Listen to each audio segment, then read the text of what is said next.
The Speaker of the Catalan Parliament and 5 of its members appeared before Spain's Supreme Court in Madrid on Thursday to answer charges of rebellion and sedition over their roles in staging a banned referendum on Catalonia's independence last month. The court will decide whether to remand Carme for Catalan and the 5 MPs in custody while the investigation continues or release them under certain conditions. 8 former members of the Catalan government and the leaders of the 2 main grassroots pro-independence groups are already in custody awaiting trial on sedition charges for their parts in the 1st of October referendum, which Spanish courts ruled illegal. Timeline: the 28th of June 2010, Spain's Constitutional Court strikes down parts of a 2006 charter on Catalan autonomy that had originally increased the region's fiscal and judicial powers and described it as a nation. The court rules that using the word nation has no legal value and also rejects the preferential use of Catalan over Spanish in municipal services.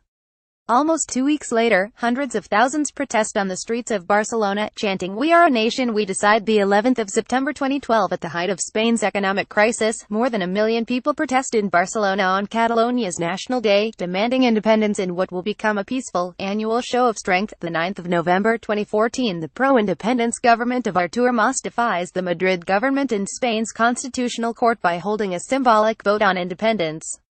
Turnout is just 37%, but more than 80% of those who voted, 1.8 million people, vote in favor of Catalan sovereignty.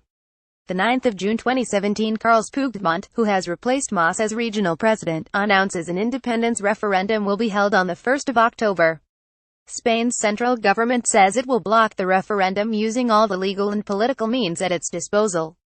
The 6th of September 2017, the Catalan Parliament approves referendum legislation after a heated, 11-hour session that sees 52 opposition MPs walk out of the chamber in Barcelona in protest at the move.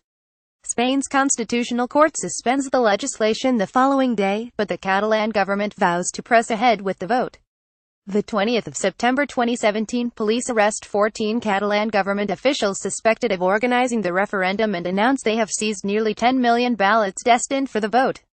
Some 40,000 people protest against the police crackdown in Barcelona, and Puigdemont accuses the Spanish government of effectively suspending regional autonomy and declaring a de facto state of emergency. The 1st of October 2017 closed and 900 people are injured as police attempt to stop the referendum from taking place.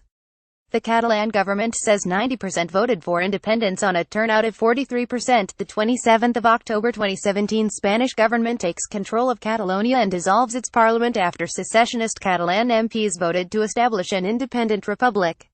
Spanish Prime Minister Mariano Rajoy fires regional president Carles Puigdemont and orders regional elections to be held on the 21st of December.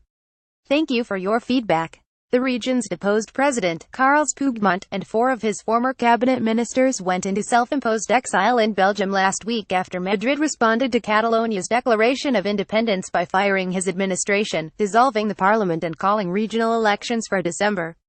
Spain's High Court issued an arrest warrant for all 5 last week on sedition and rebellion charges. 4 Catalan and the 5 MPs were summoned last week to the Supreme Court, which handles cases of people who enjoy parliamentary immunity, but it gave them more time to prepare their defenses. They are suspected of having followed a concerted strategy to declare independence before the official declaration of the Catalan Parliament on 27 October, which Spain's Constitutional Court annulled on Wednesday in the country's most serious political crisis in 40 years of democracy. Catalonia's push for independence has divided Spain deeply, fueling anti-Spanish sentiment in Catalonia and nationalist tendencies elsewhere. Cracks, however, have appeared in the pro-independence coalition and within Puigdemont's Democratic Catalan Party (PDECAT) party. Catalan secessionist parties failed to agree on a united ticket to contest the December election on Tuesday, making it more difficult to rule the region after the vote and press ahead with their collective bid to split from Spain. Protesters blocked main roads and railway tracks in Catalonia on Wednesday as part of a region-wide strike called by a pro-independence CSC union. Spain's 2 largest unions did not support the industrial action, but roads including Spain's export route to France and the rest of Europe were cut in about 60 places, causing widespread disruption. More than 2,000 businesses have moved their headquarters out of Catalonia as the turmoil drags on. Fresh elections will be held in Catalonia on the 21st of December, and Spain's Prime Minister, Mariano Rajoy, called on Wednesday for massive participation in the vote. Although the separatists won a majority of seats in 2015, they captured less than half of the votes cast, and polls show Catalans remain split over independence.